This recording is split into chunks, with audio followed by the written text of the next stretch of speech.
Because I've been live streaming it a fair bit, I keep getting asked the question, should I buy Assetto Corsa Competizione? Of course, I shouldn't buy it because I've already got it, but should you buy Assetto Corsa Competizione? Well, those of you with that question, this is the video you've been waiting for, because what I'm going to do is tell you the 5 best and 5 worst things about Assetto Corsa Competizione, which will inform you as to whether or not you should buy the simulator. Welcome back to the Gamer Muscle YouTube channel. Click that like button to donate a hair follicle today. Right, we don't have time to waste. Let's get straight in there with a positive. And the most obvious and straightforward positive when it comes to ACC is the fact that it is a pure GT3 simulator. I mean, specifically, it's the Blancpain GT3 simulator. But basically, when it comes to it, if you want a simulator that has the most detailed and specifically accurate GT3 cars and a specific GT3 race series with the rules, regulations and everything involved in that, then Assetto Corsa Competizione is pretty much your only option. I mean, I absolutely love the GT3 cars and the GT3 racing in titles like the original Assetto Corsa and Race Room Racing Experience, which I think is probably the closest competition to ACC. But at the end of the day, you know, Race Room, AC and other simulators, iRace and what have you, they have lots of other cars, they do lots of other things, they're more all-rounders, whereas Assetto Corsa Competizione is literally Blancpain the game, allowing for laser focus and laser accuracy when it comes to specific Blancpain simulation execution. Off to the dark side for our first negative, and I'll say that really it is the game's performance, in that you need a pretty beastly computer to get this simulator to run decently and then to actually sing, if you will.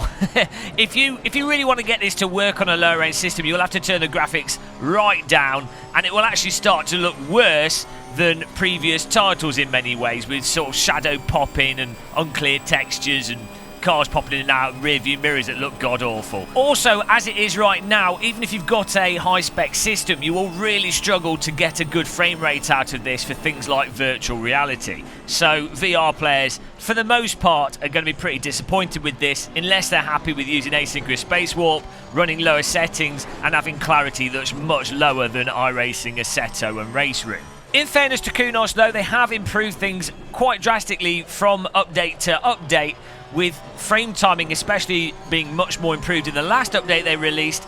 But also you notice that if you can hit 90 to 100 FPS on a monitor, you will generally maintain that consistent frame rate even with a lot of vehicles on the screen, a lot of AI on the screen, or through the different weather changes, which was a problem with simulators like Project Cars 2, where the frame rate could be massively variable. Hang on, I'm being positive on a negative. Get out. Let's. Okay, we're going positive again. So another positive, which I haven't actually seen other people call attention to, is that the sense of speed in ACC is really good. Bearing in mind that GT3 cars aren't exactly rocket ships. I mean, they're not rowing boats, but they're not rocket ships. They're kind of in that top mid-spectrum of race car. And what it is that gives the sense of speed for the most part is that the road textures are really nicely detailed, and really nicely detailed in a realistic way. So you have that underlying asphalt road surface texture with nice variations on it, and variations that are correct for the different locations. So where a track's typically had like a spill or whatever and it's been repaired and what have you, Kunos have modelled that onto the actual race circuit. But then you also have this stuff like the skid marks and the actual rubbering in, and then the marbles at the side of the track, all these little details that you're going to be going right next to as a race driver, as opposed to the details that are at the side of the track, like the actual Armco and the stands and everything. The details that you're driving over the top of are the things that are going to be going past you the fastest, because they're the closest to you. It's like if you're in a go-kart and you're close to the ground, it feels like you're travelling at 300 miles per hour when you're actually only doing like 25. So the sense of speed is absolutely phenomenal in this title, given that the cars aren't necessarily the fastest cars. I'm really surprised other simulators don't do this to the same extent. I mean, the only one I can think of off the top of my head is Project Cars 1, which had a really nice detailed road surface. It was a little bit over the top. I don't think it was necessarily realistic, but it did give that sense of speed. And obviously going fast is is a nice part of sim racing. It gets your heart going a bit, and it makes it feel more consequential when you're slapping a car into a corner, or in my case, driving into a wall, or actually driving into the car in front, taking them out, taking 3 other cars out, and then driving into a wall. The faster it feels that you do that, the more exciting it is. Oh no! He's going to say something negative, and the Kunos Fanboy Club are going to have a mental breakdown. Oh well, they'll have to deal with it. Cars spin too easily from contact. Now, I know, I shouldn't be driving into people, but people shouldn't be driving into me. And by people, I also mean our robotic Terminator friends with the AI. They will just tap you on the bottom, a little bottom slap, and you'll just go flying, and there's nothing you can do. Even with the DD wheel set up on really high force feedback, and the force feedback for correcting the rear is really strong in this game and makes catching the rear really easy. You can basically let go of your wheel and it'll do it for you.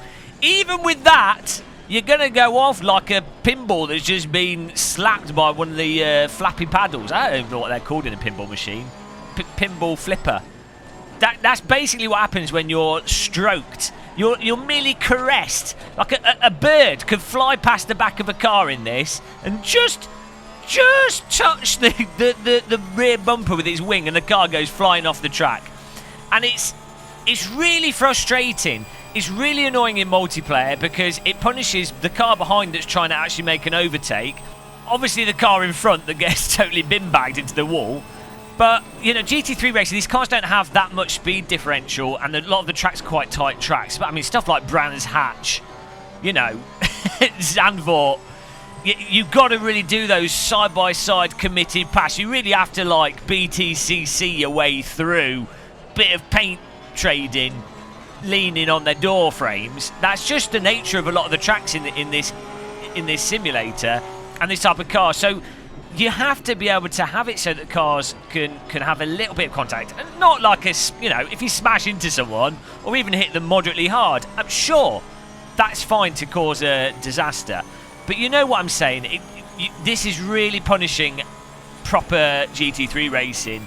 And then obviously what happens is the car in front crashes, that hits the car behind, and then it blocks the whole track up, and then effectively the whole race is ruined. And I do think in some ways this is magnified with the AI. When you're coming out of corners and you're side by side with them, they will just tap you really gently and you just go flying. So it really also damages the single player. So I think that's probably, as it is right now, I think that's probably one of the biggest issues with this title. If you're an ACC fanboy, you can probably overlook everything else at this point. But that, I don't see how anyone could overlook that. So that's unacceptable. It's totally unacceptable. You know what? I'm going to write an angry forum post on the Kunos forums, and then they'll just ignore it and ban me.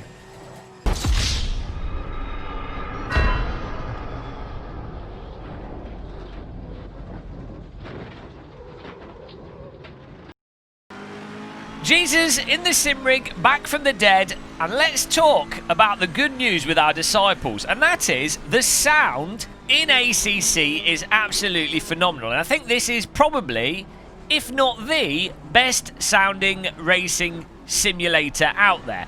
I have to admit, I do really like the sounds in Dirt Rally and Dirt Rally 2.0. It's just rally cars. Let's admit it, rally cars are better than race cars, and helicopters are better than rally cars. But helicopters aren't cars. They don't even have wheels, so we don't include them in the equation.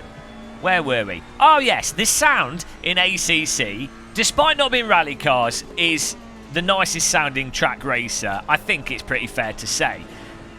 Not only does it sound nice in the actual recording quality and roundness and timbre of the audio. I almost sound like a musician. I'm not. I'm just making it all up. There's just a really nice roundness and solidity to it. The sounds aren't overblown or overdone, but they still sound really raw, really aggressive, and naturally coming from the vehicle that you're virtually driving. Also, specifically with the car engine notes and the actual interior cockpit sounds, each car sounds very different, and it's very obvious the actual engine placement in the vehicle and the type of engine note that each vehicle has, making it feel quite different audibly from car to car. So despite GT3 cars individually not being hugely different from each other, I mean, there are fairly significant differences from car to car, but you know, they're not hugely different, but that audio change helps make it feel more different from car to car, adding more value to driving the different cars in the simulator. And that is just the engine note. I think what really sells the sound in ACC is stuff like the suspension compression and the underbody hitting the road surface, the marbles hitting the underside of the car, dirt and stuff, and those kind of sound effects. And it feels like you're in a race car cavity, in that, you know, there's no sound dampening in a race car. There's nothing in there to absorb the audio, so sounds are, it's basically like being sat inside a guitar with an engine and wheels strapped to it, a metal guitar going down a racetrack. So what I'm saying is actually absolutely nothing like a guitar. But you know what I'm getting at. I mean, also in real life, you would be wearing a helmet, and a helmet actually does dampen the sound because it's got loads of padding around it. So I'm just totally lying. But I said it convincingly, so you believed what I said. And now I've undone what I did. So, you know, I don't know where we're going with this. Point is, it's immersive and it sounds really nice. I mean, who cares? When it comes to, like, raw realism of choosing which bits are realistic or not, personally, I'm always going to go down the direction of what makes it more exciting without compromising stuff too much. It's an artistic line to draw. It's a hard line to draw. But there you go. I mean, you can use the helmet camera in the game that has different sound to it if you want that helmet effect. So there you go. But if you're just on the dash view, like I am in this video, which is what you probably will be driving on, it sounds bloody fantastic.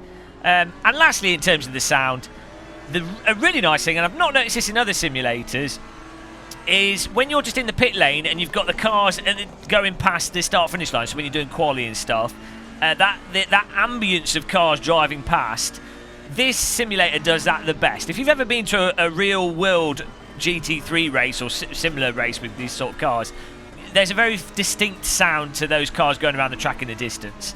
And this isn't exactly like the real-world sound, but it's the closest that I've experienced in the simulator, which makes you feel like you're at an event when you're playing the game. So it's a nice, almost accidental effect of just having good external sounds. Mind you, the radio guy that talks to you in the game and updates you on stuff sounds like he's about to jump off the cliffs of Dover. I just muted him. But come on, Kunos, get someone a bit more sprightly to do the radio voice. Maybe keep the other one as an option, but other than that, top notch on the sound. Okay, this negative is worse than current British politics. In fact, it's even worse than that. It's worse. This is for the Italians out there. If Kunos are watching this, you'll understand this. It's worse than cooking a pizza in a microwave. You know what I'm going to say next? You know what I'm going to say? The multiplayer user interface, the UI for the multiplayer. I mean, the rest of the game's UI, I wouldn't describe as being the best, most intuitive or easiest to use. But, you know, like all UIs, you can get around them. And at least it's snappy and quick to go from page to page. So on a functional level, you can learn yourself around it, whatever. I don't like it. I don't think it's good design, but it works, so it's fine. But the multiplayer server browser is mental. You know, if you're loading up a driving simulator as a player, you'll be like, all right, I want to join a server that I can join with the right safety rating, that's in qualifying session and has people in it. So, you know, you kind of want to have things like clicking a button that just orders by population, or orders by current track, or orders by server names, but alphabetically. But you just have them at the top as a click button. Stuff that's been established within gaming since literally the 90s. It's not a new concept. You have to do any inventing here. This has been around. This is old territory. Now I can kind of get and understand what they're trying to do with their whole weighted system and their sort of redistribution of players. And I do kind of understand what they're trying to do there, but the weighted thing doesn't even work. You could set whatever you want to the maximum, everything to the minimum, and you still get the same results on the server browser anyway. So it doesn't even work. So I don't know. If you're going to do something different, you better be damn sure that it at least functions at a basic level. Otherwise, everyone is super confused. Now, in fairness and fortunately, the search box at the top works really well. So you don't even need to type in the full name of a server. If you just type in something that matches with the server, it will bring that server up. So if you know the name of a server you want to join, you can type it in and you'll get it, and it'll load really quickly. So whatever's going on there in terms of the listing, the search algorithm, or the database, or whatever it is, that's really nicely done. It's just the Kunos design of the overall server browser. And in addition to that overall server browser, is stuff like the presentation of the rating that you need to do, or the explanation of track medals. I mean, even the track medal system. I mean, what is going on? They're those kind of details. Basically, anything that's kind of pure games design, Kunos kind of have a little bit of an aneurysm. Maybe they've been putting their heads in the microwave whilst cooking the pizzas in a proper stone oven. That might explain it. But, you know, that is, the server browser is positively the worst thing about Assetto Corsa Competizione. Now, this next one is a positive negative. It's a combo meal of both happiness and sadness. And you knew it was coming. If you're fans of the channel, you knew this was happening. You were ready for it. You were like buttering up your body in anticipation. And it is, of course, the force feedback.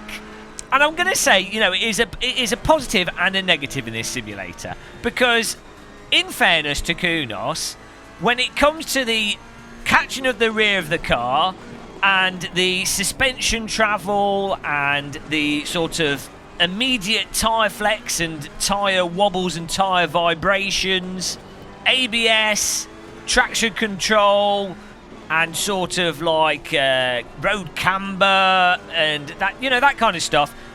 All that force feedback is arguably some of the best, if not the best, force feedback out of all the simulators on the market. It's not overdone like it is in R Factor 2, and all those corrections, bumps and details are not, they don't feel kind of superfluously over the top as they do in iRacing. I mean, if you're playing with a direct drive wheel, these are the things you really are going to notice more so than if you're playing with like a G29, a T300 and what have you. But yeah, those fundamental aspects of the force feedback are probably, if not the best out of any simulator.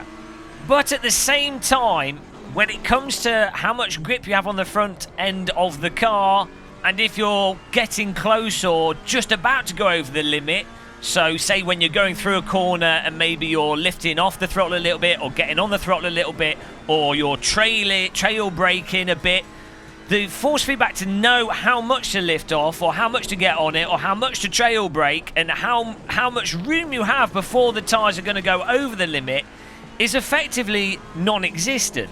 Now, there is variation in the force feedback, and I think this is where a lot of people get confused. Then they go, well, I can feel variation in the force feedback, so what you're saying is wrong. There is variation in the force feedback, but it's once you've already turned the wheel or once you've already gone over the limit, at which point it's too late. And if you've already turned the wheel, like physically moved it, well, then you've already done the input. If you're not getting the force feedback whilst holding the wheel steady in your hands and pushing the brake and the accelerator and then feeling the impetus on that force. Like, you have to have moved the wheel to feel the resistance that you're pushing against. And if you go and play Assetto Corsa or R Factor 2, which in my opinion are simulators with some of the best force feedback, you'll notice that if you're going through a sustained corner and you stab the accelerator and the brake, you'll get, the wheel will actually move itself, which I totally appreciate. A lot of people, especially DD wheel users, will ascribe to the force feedback being overactive and unrealistic. And in many ways, I totally agree, it is unrealistic, but it makes up for that complete lack of feel of G-forces that you have in a sim rig compared to reality. And at the end of the day, if you're in a real car driving or a go-kart, you don't really pay attention to the steering wheel that much. The force feedback through the steering wheel is not really the biggest thing. What you're really paying attention to are the G-forces through your body. It's one of the main ways to know if you are actually at the limit or the the slip angles of the car, if you're pushing correctly, if you're overdriving, it's what you're feeling through your entire body. So in both cases of having no force feedback for this, or having some abstract version of that force feedback, it's in both cases it's unrealistic to reality, and it's unrealistic for something that's fundamental to driving. So ultimately, I've been eating pizza every day, and pasta, and passata. I've been showering in passata, praying that Kunos will somehow accommodate those of us that need, require, and love that front end feel. Until then, basically only AccuForce wheel users that can generate force feedback from telemetry are going to be accommodated. But that's how it is. That's where that is. All said and done, and let's round this video off here. Let's finish on a positive. I've had a cup of tea. We're finishing on a positive. All said and done, people are asking, should I buy this game? Is it worth getting? And the fact of the matter is, yes. Not when it first came out, though. When it first came out, and I'd probably say for the first 5 or 6 months, I'd probably say no. But now, especially since the last DLC, I think, yeah, you should get it. The value for money is just really good with this. And what it comes down to, ultimately, is that Kunos don't pump and dump. What they do is they keep working on their titles, which I massively appreciate as a consumer of simulators and video games. When they brought out Netcar Pro, they kept working on it. When they brought out Fry Virtual Academy, they kept working and patching on it. When they brought out Assetto Corsa, they kept working on it, updating it, patching it, DLCs, which were really good. And with ACC, they have kept slaving away and polishing it from a game at launch that I really wouldn't have recommended buying to now what is actually a very good value for money title. And I think the last DLC really sort of seals that deal, David Dickens' real deal, in the quality of the tracks that they released. Proper laser scan tracks and detailed tracks, the texture work, the model work, just the execution of them. They are some of the nicest, again, I keep saying this, some of the nicest, if not the nicest. We'll stop doing that. But they are probably the nicest looking and highest quality versions of those tracks in the entirety of sim racing. And then they sell that DLC for like £12. And then you've got iRacing selling tracks from the 1930s for £250,000. Now, obviously, with iRacing, you're paying for a service, and it's his whole own thing, so whatever, fair enough. Triggered iRacers, you can sit back down. But the end result is, I mean, ACC is just fantastic value. And if you like GT3 cars, you like high-quality tracks, you have a moderately fast computer, or you're prepared to turn the graphics down on a lower computer, then I think you'll be happy with it. I think most people would be happy with this simulator. It does have its quirks, though. It does have its quirks. But Kunos will keep working on it, and I'm sure it'll get better. So there you go, guys. You've got to the end of this epic 22-minute Where's Your Life Gone? You've wasted it on YouTube. Assetto Corsa Competizione video. All there is to do now is click the like button again, because of course you clicked it at the start when you donated the hair follicle. So you can click the like button again, subscribe, and shout in the comments section about how you can feel the front end feel, and everything I said in this video is wrong. Thank you very much for watching. I'm going to make another cup of tea. Till the next one, happy sim racing and goodbye.